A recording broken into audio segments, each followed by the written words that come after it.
दोस्तों, विश्व के 7 अजूबों में से एक प्रेम का प्रतीक ताजमहल और आगरा एक दूसरे के पर्याय बन चुके हैं। अब ताज भारत का गौरव ही नहीं अपितु दुनिया का गौरव बन चुका है। ताजमहल दुनिया की उन 165 ऐतिहासिक इमारतों में से एक है जिसे राष्ट्र संघ ने विश्व धरोहर की संज्ञा से विभूषित किया है। इस तरह हम कह सकते हैं कि ताज हमारे देश की एक बेशकीमती धरोहर है जो सैलानियों और विदेशी पर्यटकों को अपनी ओर आकर्षित करती है। प्रेम के प्रतीक इस खूबसूरत ताज के गर्भ में मुगल सम्राट शाहजहां की सुंदर प्रेयसी मुमताज महल की यादें सोई हुई है, जिसका निर्माण शाहजहां ने उसकी याद में करवाया था। कहते हैं कि इसके बनाने में कुल 22 वर्ष लगे थे, लेकिन यह बात बहुत कम लोगों को पता है कि सम्राट शाहजहां की पत्नी मुमताज की न तो आगरा में मौत हुई थी और न ही उसे आगरा में दफनाया गया था। मुमताज महल तो मध्य प्रदेश के एक छोटे से जिले बुरहानपुर के जैनाबाद तहसील में मरी थी, जो सूर्यपुत्री ताप्ती नदी के पूर्व में आज भी स्थित है। इतिहासकारों के अनुसार लोधी ने जब 1631 में विद्रोह का झंडा उठाया था, तब शाहजहां अपनी पत्नी मुमताज महल को लेकर बुरहानपुर चला गया। उन दिनों मुमताज गर्भवती थी। पूरे 24 घंटे तक प्रसव पीड़ा से तड़पते हुए जीवन मृत्यु से संघर्ष करती रही। 7 जून दिन बुधवार सन 1631 की वह भयानक रात थी। शाहजहां अपने कई ईरानी हकीमों एवं वैद्यों के साथ बैठ दीपक की टिमटिमाती लौ में अपनी पत्नी के चेहरे को देखता रहा। उसी रात मुमताज महल ने एक सुंदर से बच्चे को जन्म दिया, जो अधिक देर तक जिंदा नहीं रह सका। थोड़ी देर बाद मुमताज ने भी दम तोड़ दिया। दूसरे दिन गुरुवार की शाम उसे वही आहूखाना के बाग में सुपुर्द खाक कर दिया गया। वह इमारत आज भी उसी जगह जीर्ण शीर्ण अवस्था में खड़ी मुमताज के दर्द को बयां करती है। इतिहासकारों के मुताबिक मुमताज की मौत के बाद शाहजहां का मन हरम में नहीं रम सका। कुछ दिनों के भीतर ही उसके बाल रुई जैसे सफ़ेद हो गए। वह अर्धविक्षेप सा हो गया। वह सफ़ेद कपड़े पहनने लगा। एक दिन उसने मुमताज की कब्र पर हाथ रखकर कसम खाई कि मुमताज तेरी याद में एक ऐसी इमारत बनवाऊंगा जिसके बराबर दुनिया में दूसरी नहीं होगी।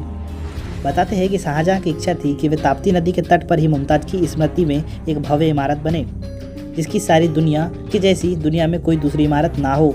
इसलिए शाहजहां ने ईरान से शिल्पकारों को जैनाबाद बुलवाया। ईरानी शिल्पकारों ने ताप्ती नदी का निरीक्षण किया तो पाया कि नदी के किनारे की काली मिट्टी में पकड़ नहीं है और आसपास की ज़मीन भी दलदली है। दूसरी सबसे बड़ी बाधा यह थी कि ताप्ती नदी का प्रवाह तेज होने के कारण ज़बरदस्त भूमि कटाव था, इसलिए वहां पर इमारत को खड़ा कर पाना संभव ही नहीं था। उन दिनों भारत की राजधानी आगरा थी, इसीलिए शाहजहां ने आगरा में ही पत्नी की याद में इमारत बनवाने का मन बनाया। उन दिनों यमुना के तट पर बड़े बड़े रईस हवेलियां थीं। जब हवेलियों के मालिक को शाहजहां की इच्छा का पता चला तो वो सब अपनी अपनी हवेलियां बादशाह को देने की होड़ लगा दी।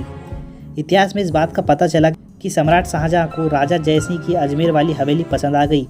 सम्राट ने हवेली चुनने के बाद ईरान, तुर्की, फ्रांस और इटली के शिल्पकारों को बुलवाया। कहते हैं कि उस समय वेनिस से प्रसिद्ध सुनार व जेरोनियो को बुलाया गया था।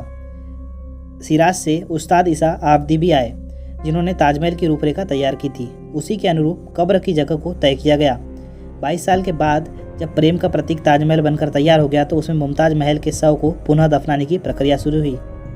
बुरहानपुर के जैनाबाद में मुमताज महल के जनाजे को एक विशाल जुलूस के साथ आगरा लेके जाया गया और ताजमहल के गर्भगृह में दफना दिया। इस विशाल जुलूस पर इतिहासकारों की टिप्पणी है कि उस विशाल जुलूस पर इतना खर्च हुआ था कि जो क्लियोपेट्रा के उस ऐतिहासिक जुलूस की याद दिलाता है, जब क्लियोपेट्रा अपने देश से एक विशाल समूह के साथ सीजर के पास गई थी, जिसके बारे में इतिहासकारों का कहना है कि उस जुलूस पर उस समय 8 करोड़ रुपए खर्च हुए थे।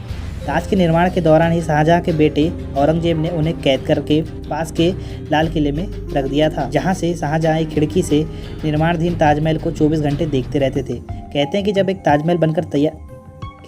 ताजमहल बनकर तैयार होता, इसी बीच शाहजहां की मौत हो गई।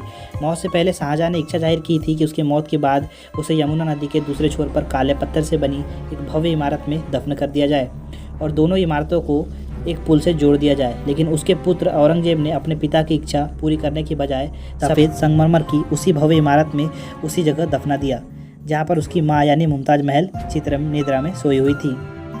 उसने दोनों प्रेमियों को आसपास सुलाकर एक इतिहास रच दिया। बुरहानपुर पहले मध्य प्रदेश के खंडवा जिले की एक तहसील हुआ करती थी, जिसे हाल ही में जिला बना दिया गया। यह जिला दिल्ली मुंबई रेलमार्ग पर इटारसी भुसावल के बीच में स्थित है। बुरहानपुर रेलवे स्टेशन भी है, जहां पर लगभग सभी प्रमुख रेलगाड़ियां रुकती है। तो दोस्तों, आज के लिए बस इतना ही। अगर आपको वीडियो अच्छा लगे तो वीडियो को लाइक करो और हमारे चैनल को सब्सक्राइब